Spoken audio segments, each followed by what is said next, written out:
అందరికీ నమస్కారం. నేను మీ గంటి ఉష. నా మిత్రులకి, శ్రేయోభిలాషులకి, సబ్స్క్రైబర్స్కి అందరికీ కూడా నా శుభాభినందనలు. నేను చెప్తున్న ఈ రామాయణాన్ని మీరందరూ మీ అందరికీ తెలిసినప్పటికీ, ప్రాజ్ఞులైనప్పటికీ కూడా వింటూ శ్రద్ధగా మీ మంచి మంచి ప్రతిస్పందనని కామెంట్ సెక్షన్లో తెలియజేస్తున్నందుకు చాలా చాలా ధన్యవాదాలండి. నిన్న మనం ఎక్కడి వరకు చెప్పుకున్నామంటే, విశ్వామిత్రుడు రామలక్ష్మణులను ఇద్దరిని తీసుకుని మిథిలా నగరానికి చేరుకున్నారు. మిథిలా నగర రాజు అయినటువంటి జనక మహారాజు, అతని కులగురువైనటువంటి శతానందుడు. ఈ శతానందుడు ఎవరు? గౌతమ మహర్షి అహల్యల కొడుకు.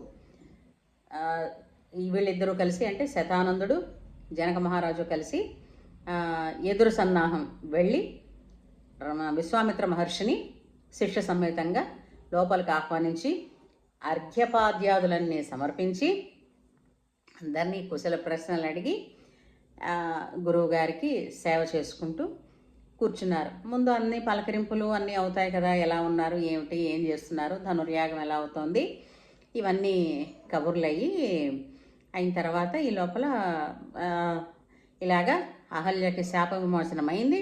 గౌతమ మహర్షి మళ్ళీ వచ్చారు. వాళ్ళిద్దరూ వాళ్ళ ఆశ్రమంలో కలిసి ఉన్నారు అని చెప్పిన వెంటనే శతానందుడు పొంగిపోయాడు. అమ్మయ్య, మా అమ్మ మళ్ళీ నాన్నగారితో కలిసి ఉంటోందని. ఇప్పుడు చూడండి, అహల్యకి ఏ విధమైనటువంటి శాపం ఏ విధంగా జరిగింది అన్నదాన్ని పక్కన పెడితే, విశ్వామిత్రుల వారు రాముడికి ఏం చెప్పుంటాడబ్బా, సో రాముడు ఏ విధంగా అనుకుని ఉంటాడు మా అమ్మని అన్న చిన్నతనపు ఆలోచనలకు వెళ్ళిపోలేదు శతానందుడు. పైపెచ్చు తల్లిని ఎంతో గౌరవంగా, అమ్మయ్య మా అమ్మ మళ్ళీ మాకు దక్కింది అని అనుకున్నాడు. చూసారా, అంటే ఈ పుత్రధర్మం ఏమిటో, అలాగే మిత్రధర్మం ఏమిటో, అలాగే గురుధర్మం ఏమిటో ఇవన్నీ కూడా మనకి నేర్పిస్తాయండి ఇందులోని. అలాగే భర్తృధర్మం ఏమిటో, భార్య ధర్మం ఏమిటో కూడా తెలుస్తుంది. సరే, అయితే శతానందుల వారు ఒక మాట కూర్చోబెట్టి, అంటే గురువు అంటూ వచ్చాక గురు ప్రాశస్త్యాన్ని తెలుసుకోవడం వల్ల ఏం జరుగుతుంది అంటే, గురువు యొక్క గొప్పదనాన్ని తెలుసుకోవడం వల్ల, అంటే ఆయన ఏదో డబ్బా కొట్టుకోవడానికి శిష్యుల చేత పలికిస్తున్నాడనో, లేదా శిష్యులకి ఉంటుంది చెప్పాలి కాబట్టి అదొక ప్రచారం అవుతుందని కాబట్టి చెప్తారని కాదండి. గురువు ప్రాశస్త్యం తెలుసుకోవడం వలన గురువు నోటి నుంచి వచ్చే ఏ మాటకైనా ఒక విలువ అంటూ పెరుగుతుంది. ఆ విలువ వల్ల గురువుకి ఒరిగేది ఏమైనప్పటికీ కూడా, ఒరిగేదే ఉండదు, కానీ మనకి ఆ విన్న వాళ్ళెవరో వాళ్ళకి చాలా చాలా ఉపయోగపడుతుంది. అందుకే అంటే ఇప్పుడు చూడండి, ఏదైనా మనం ఒక వ్రతమో, ఒక పూజో, స్తోత్రమో ఏది చేసినా చివరన దాని పారాయణ ఫలితం. అలాగే ఏదన్నా ఒక మెడిసిన్ వచ్చిందనుకోండి, మనం చక్కగా గూగుల్కి వెళ్ళి దీని బెనిఫిట్స్ ఏమిటి, సైడ్ ఎఫెక్ట్స్ ఏమిటి తెలుసుకుంటామా? అలాగనమాట. గురు ప్రాశస్త్యం తెలుసుకోవడం వలన గురువు మాట్లాడే ప్రతి మాట మీద మనకి ఒక నమ్మకం, ఒక గురి కుదురుతుంది. అది మనకే ఉపయోగపడుతుంది. సరే, విశ్వామిత్రుల వారి గొప్పతనం గురించి చెప్తూ శతానందుల వారు ఏంటన్నారంటే, గాది మహారాజు, అతని భార్య సత్యవతి కుశిక వంశంలో పుట్టారు కాబట్టే విశ్వామిత్రుడిని కౌశికుడు అంటారు. వారిద్దరికీ అంటే వాళ్ళు మొదట సంతానం కలగాలని ఆయన తపస్సు చేస్తే అతనికి ఒక కూతురు పుట్టింది. ఒక కూతురు పుడితే ఆమెని రుచికుడు అనేటువంటి ఒక మహర్షికి ఇచ్చి పెళ్లి చేశారు. కానీ అంటే అనుకున్నారు వాళ్ళకి కొడుకు పుట్టాలనుకున్నారు, పుట్టలేదు. మరి ఈ రాకుమారి పుట్టింది. ఈమెకి అంటే సహజంగా రాజు ఏం చేస్తాడు, తనకన్నా ఇంకా గొప్ప రాజు ఎవరైనా ఉంటే రాజకుమారుల్లో ఇస్తారు. కానీ ఆ గాది మహారాజు కూతురు చాలా సాత్వికురాలు, తనకి తపసంపన్నుడు కావాలి అని అడిగింది. అందుకని రుచిక మహర్షికి ఇచ్చి పెళ్లి చేశారు. అలా వాళ్ళు సహజీవనం చేస్తూ చక్కగా భార్యాభర్తలు ఇద్దరూ ఉన్నారు. ఆమె తల్లిదండ్రులు రాజ్యం వెళ్కుంటూ ఉన్నారు. ఇలా ఉంటుండగా ఆమె ఒక రోజున రుచిక మహర్షిని, నాకు గొప్ప తపస్సంపన్నుడైనటువంటి కొడుకు కలగాలి అని కోరింది భర్తని. అడిగితే అలాగే అన్నాడు ఆయన. అంతేకాకుండా నాకు ఇంకో వరం కూడా కావాలి. నా తల్లిదండ్రులు ఎన్నాళ్ళ నుంచో కొడుకు కోసం, పుత్రుడి కోసం పున్నామ నరకం తప్పిస్తాడు కాబట్టి, పుణ్యలోకాలు ప్రాప్తిస్తాయి కాబట్టి పుత్రుడు కావాలని వాళ్ళు అనుకున్నారు. కాకపోతే నేను పుట్టాను కాబట్టి మీకు కుదిరితే మా అమ్మకి కూడా పుత్ర సంతానాన్ని అనుగ్రహించండి అంది. అంటే అలాగే వాళ్ళని కూడా పిలిపించన్నాడు, అత్తగారిని మామగారిని కూడా పిలిపించండి అన్నారు. ఇక్కడ మీరు ఒక్కటి ఆలోచించండి. ఇప్పుడు ఏదైతే మన వాళ్ళు మెడికేషన్స్ అవి ఇచ్చి ఫెర్టిలిటీ సెంటర్స్ పెట్టి ఇన్ని చేస్తున్నారో, అప్పటి మన మహర్షులందరూ కూడా, ప్రతి మహర్షి కూడా సైంటిస్టే. వాళ్ళు స్రష్టలు, ద్రష్టలు. స్రష్ట అంటే దేనినైనా, అంటే జెనెటిక్స్లో కూడా మార్పు తేగలరు, డిఎన్ఏని మార్పు తేగలరు. ఎక్కడ ఏ లోపం ఉందో ఆ అవయవాన్ని వాళ్ళ తపశ్శక్తితో, అంటే ఏ ఆపరేషన్స్ సర్జరీస్ చెయ్యకుండానే వాళ్ళు చేయగలరు సూక్ష్మంగా. అలాగే ద్రష్ట అంటే చూడగలరు. అంటే ఏదైనా ఒక పరికరం సాయం ఉంటేనే కానీ చూడలేని మనకన్నా వాళ్ళు వాళ్ళ తపశ్శక్తితో చూడగలరు. సరే అయితే అలాగే అన్నాడు. మరి తండ్రికి ఎవరు, ఇతని భార్య అడిగింది. ఏమిటి అడిగింది? రుచికుడి భార్య తన తండ్రికి, అంటే గాది మహారాజుకి మంచి రాజు కావాలి, ఎందుకంటే తిరిగి అయిన తర్వాత రాజ్యం వెళ్ళాలని. తనకి మాత్రం గొప్ప తపస్సంపన్నుడు కావాలని అడిగింది. అయితే అలాగే అన్నారు. ఇద్దరిని కూర్చోపెట్టాడు. ఆయన ఒక హోమం చేశారు. ఒక విధమైనటువంటి ప్రసాదాన్ని ఆయన తయారు చేశాడు. ప్రసాదం means it's type of medicine. ఆయన ఆ ప్రసాదాన్ని వాళ్ళిద్దరికీ ఇచ్చి ఎవరికి ఏది ఇచ్చారో అది తినమని చెప్పాడు. తినమని చెప్తే వీళ్ళు ఏం చేశారు, అటు నుంచి అంటే ఒకళ్ళ తల్లి కావాలనుకున్నది కూతురు కోరుకున్నటువంటి సంతానం కోసం తల్లి, వీళ్ళిద్దరు తినేశారు. ఇలా మారిపోయింది. కొద్ది రోజులు అయింది. అంటే రుచికుడికి అత్తగారు మామగారు వాళ్ళ రాజ్యానికి వెళ్ళిపోయారు. తన భార్య గర్భవతి అయింది. నెలలు నిండుతున్నాయి. 5వ నెల గర్భం వచ్చాక ఆయన ఒకసారి తపస్సు చేసుకుంటున్న మనిషి చూశాడు భార్య శరీరాన్ని. అంటే ఆమె పనిపాటలు చేసుకుంటుంటే ఆమె గర్భాన్ని చూశాడు. చూసినప్పుడు ఇప్పుడు చూడండి, మనకి 4వ నెలలోనూ 5వ నెలల్లోనూ మన వాళ్ళు బేబీ పొజిషన్ ఎలా ఉంది హెల్దీ బేబీయా కాదా అని స్కాన్ చేస్తారు. ఆ స్కాన్ ఆయన తన చూపుతో చేయగలడు, తపశక్తితో. ఆయన అది చూసి అమ్మ ఎక్కడో పొరపాటు జరిగింది అనుకుని, నువ్వు ఏ ప్రసాదం తిన్నావు ఏమిటనుకున్నావు, నువ్వు తపస్సంపన్నుడు కావాలనుకున్నావు, కానీ నీ కడుపులో పెరుగుతున్నది మహాక్షాత్రవ శక్తి సంపన్నుడు. అలాగే నీ అక్కడి నుంచే, అంటే తను ఉన్న ప్రదేశం నుంచే వాళ్ళ అత్తగారి కడుపులో గర్భంలో పెరుగుతున్న పిండాన్ని కూడా చూసి, నువ్వు కోరుకున్న మహాతపస్సంపన్నుడు అన్నాను కదా, ఆ పిండం అక్కడ పెరుగుతోందని చెప్తాడు. అయ్యో పొరపాటు జరిగిపోయింది, ఇప్పుడు ఎలా మార్చలేమా అని అంటే, అతను ఏమంటాడు అని అంటే, మొదట ఏ విధంగా మారిందో అదే జరుగుతుంది, దాని తర్వాత మీరు ఏది కోరుకున్నారో అది జరుగుతుందని చెప్తాడు. అయిపోయింది. సో అప్పుడు గాది మహారాజుకి, అంటే గాది మహారాజు భార్య ఏమిటి తిన్నది, రుచికుడి భార్య అడిగింది ఏమిటి, తపస్సంపన్నుడు కావాలని. ఆ పదార్థం ఆవిడ తింది. కాకపోతే ఇతను మార్పు చేసిన జెనెటిక్స్లో ఈయన ఏం చేశాడు, మొదట ఆమె కోరుకున్నట్టుగానే క్షత్రియం తెలిసినవాడు, తర్వాత తపశ్శక్తిలోకి వచ్చేవాడు. ఆ విధంగా పుట్టినవాడు కౌశికుడైనటువంటి విశ్వామిత్రుడు. ఎవరికి? గాది మహారాజుకి సత్యవతికి పుట్టినవాడు. అయితే విశ్వామిత్రుడు శాస్త్రాల్లోనూ అస్త్రాల్లోనూ శస్త్రాల్లోనూ అన్నింట్లోనూ కూడా ఆరితేరినవాడు. అయితే తండ్రి తర్వాత రాజ్యాన్ని పుచ్చుకున్నవాడు. అయిన తర్వాత అతను, అంటే ఆ కథని ఇది విశ్వామిత్రుడు ఇప్పుడు అవసరం కాబట్టి కొనసాగిద్దాం. తర్వాత రుచికుడికి కలిగిన సంతానం, ఆ సంతానం మొదట తపస్సంపన్నంలో ఉండి తర్వాత క్షత్రియుడిగా ఎలా మారాడు అన్న సంగతి కూడా తర్వాత మాట్లాడుకుందాం.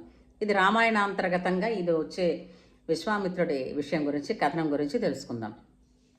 ఆయన ఒక రోజున వేటకు వెళ్ళాడు. తన అసంఖ్యాకమైనటువంటి సేనతో వెళ్ళాడు. వెళ్ళినప్పుడు ఆ తోవలోనే వశిష్ఠ మహర్షి ఆశ్రమం ఉంది.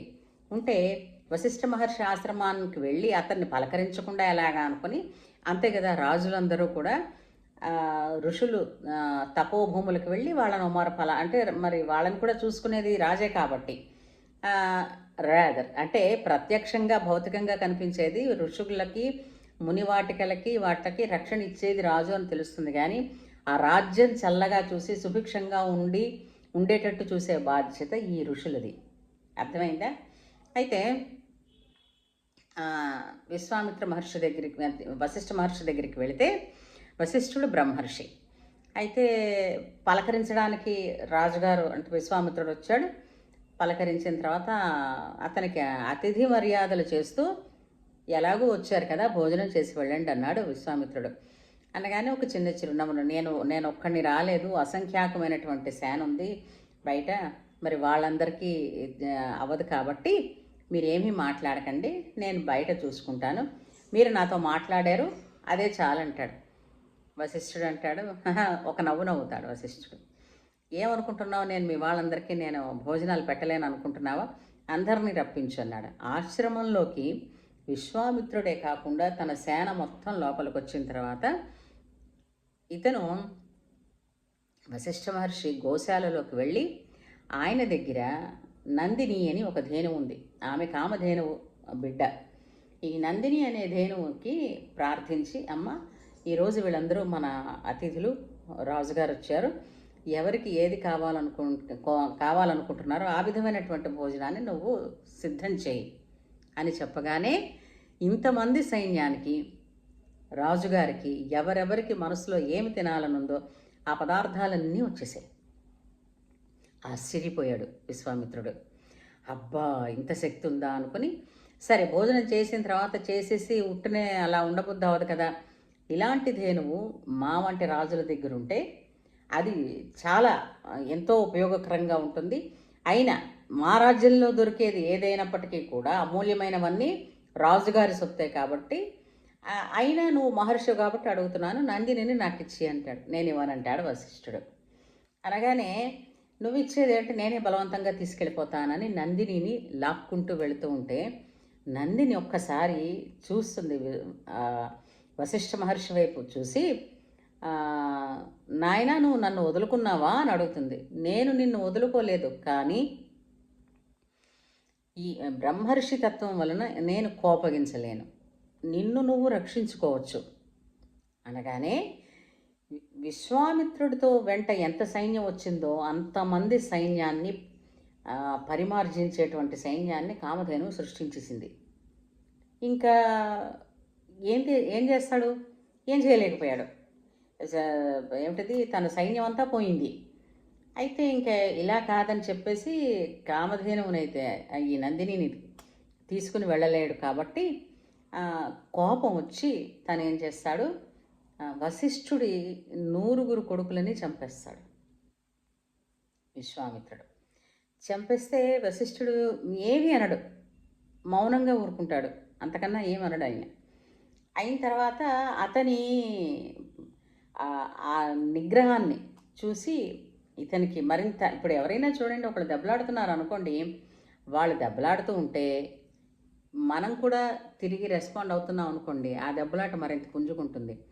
అవతల వాళ్ళు మాట్లాడలేదు అనుకోండి, తన మీద తనకే కోపం వస్తుంది, ఏంటి అవతల వాడు రాయిలో కూర్చున్నాడు మనం ఏమన్నా మాట్లాడుతుంటే అని కదా. అలా అనుకుని వెళ్ళి నేను తపస్సు చేసుకుని, నేను ఇంకా బోరుడని అస్త్రశస్త్రాలు తెచ్చుకుని సంపాదించుకుని వస్తానని చెప్పి ఆయన తపస్సు చేసి అనేకమైనటువంటి అస్త్రశస్త్రాలు, అసలు ధనుర్వేదంలో ఏమేమైతే ఉన్నాయో అవన్నీ మెళకువలో తెలుసుకుని వచ్చి అస్త్రాలన్నీ ప్రయోగించాడు వశిష్ఠుడి మీద.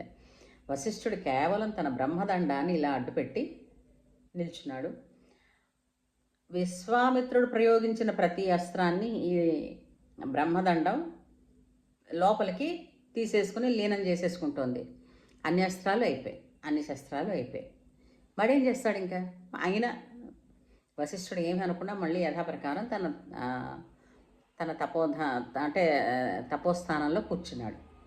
విశ్వామిత్రుడికి మరింత కోపం వచ్చింది. ఇది లాభం లేదు అని అనుకుని, ఇప్పుడు అస్త్రాల కన్నా శస్త్రాల కన్నా అన్నింటికన్నా గొప్పదేంటి తపశ్శక్తి, ఆ తపశక్తి సాధించి నేనే బ్రహ్మర్షిని అవుతాను అనుకుని అక్కడ నిర్ణయం తీసుకుని బయలుదేరాడు. బయలుదేరి 10,000 సంవత్సరాలు ఒక చోట కూర్చుని తపస్సు చేశాడు. ఆ తర్వాత అతనికి ఏంటైంది, ఆ 10,000 సంవత్సరాల తపస్సుని కూడా భగ్నం చేయడానికి శునశ్చేపుడు అనేటువంటి ఒక కథ వస్తుంది. అంటే ఒక బ్రాహ్మణ బాలుణ్ణి నరబలి ఇవ్వకుండా ఆపడానికి తన మంత్ర దీక్ష అతనికి ఇచ్చి, అంటే తన తపో దీక్ష నుంచి బయటికి అంటే భంగం జరుగుతుందనమాట. ఆ విధంగా సరే ఆ బ్రాహ్మణ బాలుడు శునశ్చేపుడు రక్షింపబడతాడు, కానీ ఈయన తపస్సుకి విఘ్నం కలిగింది. మళ్ళీ మరో దిక్కుకు వెళ్ళిపోయి మళ్ళీ తపస్సు మొదలు పెడతాడు. ఈసారి ఏమిటి వచ్చింది అని అంటే త్రిశంకుడిని స్వర్గానికి పంపించాల్సి వచ్చింది. ఆ త్రిశంకుడు అన్నవాడు ఇప్పుడు డబ్బు ఉంది, ఇంతమంది ఋషులు ఉన్నారు, వశిష్ఠుడిని వెళ్ళి అడిగాడు, నన్ను శరీరంతో స్వర్గానికి పంపించని. అక్కడికి స్వర్గంలో అక్కడున్న రూల్ ప్రకారం ఏంటంటే బొందుతో ఎవడు బొంది అనంటే శరీరం, ఈ దేహంతో ఎవడు కూడా స్వర్గానికి రాలేడు. కానీ మరి ఏం చేయాలి, తన్ని ఏమిటిది పంపించలేమన్నారు. వశిష్ఠుడు విశ్వామిత్రుడికి ఒక ఒక పంతం ఉండేది. పంతం ఏంటి, వశిష్ఠుడు ఏది కాదన్నాడో ఆ పనిని విశ్వామిత్రుడు చేసి చూపించేవాడు. ఎందుకని, ఆయనకన్నా తను గొప్పని ప్రూవ్ చేసుకోవాలని. తన తపశక్తిని అంతా ధారపోసేసి అంతవరకు 10,000 ఏళ్ళు మళ్ళా మరోసారి కూర్చున్నాడు అక్కడ తపస్సుకి. ఈ తపస్సు అంతా ధారపోసి త్రిశంకుడిని స్వర్గానికి పంపిస్తాడు. పంపిస్తే వెళ్ళిన ఉత్తరక్షణం నువ్వు రాకూడదని అతన్ని కిందకు దోసిస్తాడు ఇంద్రుడు. అప్పుడు త్రిశంకుడి కోసం మధ్యలోనే ఒక స్వర్గాన్ని నిర్మిస్తాడు. త్రిశంకుడు తలకిందులుగా వేలాడి వస్తాడు. అందుకే ఎవరైనా తలకిందులుగా ఆలోచిస్తున్నా, తలకిందులుగా తిరుగుతూ ఉన్నా, ఏదైనా పని చేస్తూ ఉంటే త్రిశంకు స్వర్గంలో ఉందిరా ఇది అని అంటారు. ఉత్తినే అనలేదు, దాని వెనకాతల కథ ఇది. అయితే మళ్ళీ తపశక్తి వ్యర్థమైపోయింది. మళ్ళీ మరో దిక్కుకు వెళ్ళాడు, మళ్ళీ తపస్సు చేశాడు. ఈసారి అతను మేనకను పంపించాడు.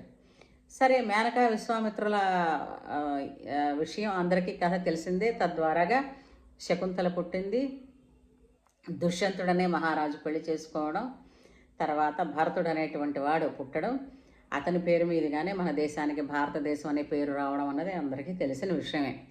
మళ్ళా ఆసారి కూడా తపస్సు ఆ విధంగానే భగ్నమైంది. అదైపోయిన తర్వాత ఇంకా ఇట్లా అస్సలు లాభం లేదు. ఎందుకంటే ఎప్పుడు కూడా ఒకసారి కోపంతో, ఒకసారి క్రోధంతో, మరొకసారి ఏమిటది మోహంతో, ఈ విధంగా తను తపశక్తిని పాడు చేసుకుంటున్నాను, ఇంక ఈసారి చెదరకుండా చేస్తాను అని అనేటప్పుడు బ్రహ్మర్షి, అంటే తను 10,000 సంవత్సరాలు పెళ్లి చేసుకుంటే సరే నిన్ను రాజర్షి అంటాం అన్నాడు బ్రహ్మ. అలా కాదు, నన్ను బ్రహ్మర్షి అనాలంటే ఏమిటి చేయాలి అని అడిగితే, సూర్యుడి తాపానికి నీ శరీరం అంతా పోయి కొత్త శరీరం పుట్టుకొచ్చాక కనిపించని చెప్తారు. ఇది కూడా ఒక యోగ విద్యల్లో ఒక విద్య. అది సాధిస్తాడు విశ్వామిత్రుడు. సాధించినప్పుడు ఇంకా లాభం లేదని అతన్ని పిలవడమే, తపస్సులోంచి బయటికి లెండి అని చెప్పడానికి, బ్రహ్మర్షి లేనాయనా అంటాడు బ్రహ్మ. మీరన్నారు అందరూ నన్ను బ్రహ్మర్షిని ఒప్పుకుంటారా? తప్పకుండా. అందరూ అంటే కూడా నాకు సరిపోదు, వశిష్ఠుడు మాత్రమే నన్ను బ్రహ్మర్షి అంటే అప్పటితో నేను నిజంగా బ్రహ్మర్షిని నేను ఒప్పుకుంటానని అంటాడు. సరే అలాగే లేవయ్యా అంటాడన్నాక అక్కడి నుంచి అతను వచ్చి వశిష్ఠ మహర్షి దగ్గరికి వచ్చిన తర్వాత వశిష్ఠుడు బ్రహ్మర్షి స్వాగతం అంటాడు. కానీ విశ్వామిత్రుడు అక్కడ ఒక మాట అంటాడు, బ్రహ్మమే తాను అయిపోయిన తర్వాత ఇంకా తనకి ఎవరి మీద పగ, ద్వేషం అలాంటివి ఏవి ఉండవు. ఆ సంగతి తెలుసుకున్నాక ఓహో ఇది వశిష్ఠ మహర్షి స్థాయి అని అనుకుంటాడు అని చెప్తూ, అంతటి గొప్పవాడయ్యా విశ్వామిత్రుడు, అలాంటి వ్యక్తి తాలూకు సేవ నువ్వు చేసావు రామా, చాలా అదృష్టవంతుడు అని చెప్తాడు. ఈ లోపల ఈ కథలు అయిపోయాయి. ఇంతకీ ఎవరి చిన్నపిల్లలు ఇంత అందంగా ఉన్నారు, చాలా ముద్దుగా ఉన్నారు, రాజకుమారుల్లో ఉన్నారు, సుకుమారులు అని కొంచెం ఎంక్వైరీ మొదలుపెట్టాడు జనకుడు. పెట్టేసరికి విశ్వామిత్ర మహర్షి విషయాలన్నీ చెప్పి, ఇతను వీళ్ళిద్దరూ కూడా దశరథ మహారాజు గారి కొడుకులు, యాగ సంరక్షణార్థం వచ్చారు, ఇక్కడ శివధనుస్సు వాళ్ళకి ఉంది, చూపిస్తానన్నాను, అందుకని తీసుకొచ్చాను ఇక్కడికి అని చెప్పాడు. చెప్పేసరికల్లా ఆహా, శివధనుస్సు చూడడానికి వచ్చారా అని అంటూ తన ధోరణిలో ఇప్పుడు చూడండి, ఇప్పుడు ఇంట్లో ఎవరైనా వచ్చారు, ఏదో ఒక వస్తువు మన ఇంట్లో ఉన్నదో ఏదో చూపించాలంటే వాళ్ళు వెనకొస్తూ ఉంటారు, మనం ముందు నుంచే కథ చెప్పుకుంటూ వెళ్ళిపోతూ ఉంటాం ఆ వస్తువు గురించో లేదా ఆ గది గురించో లేదా ఆ మనిషి గురించో. అలాగా రాముడు, లక్ష్మణుడు, విశ్వామిత్రుడు వెంట నడుస్తూ ఉంటే ముందుగా వెళ్ళిపోతున్నటువంటి జనక మహారాజు, నేను ఇలా ఒక యాగం చేస్తున్నప్పుడు నాకు ఉత్థిత అంటే లేచింది. ఇప్పుడు అమ్మాయి పడుకోను పెట్టెల్లోనే ఎక్కడా దొరకలేదండి సీత వాళ్ళకి.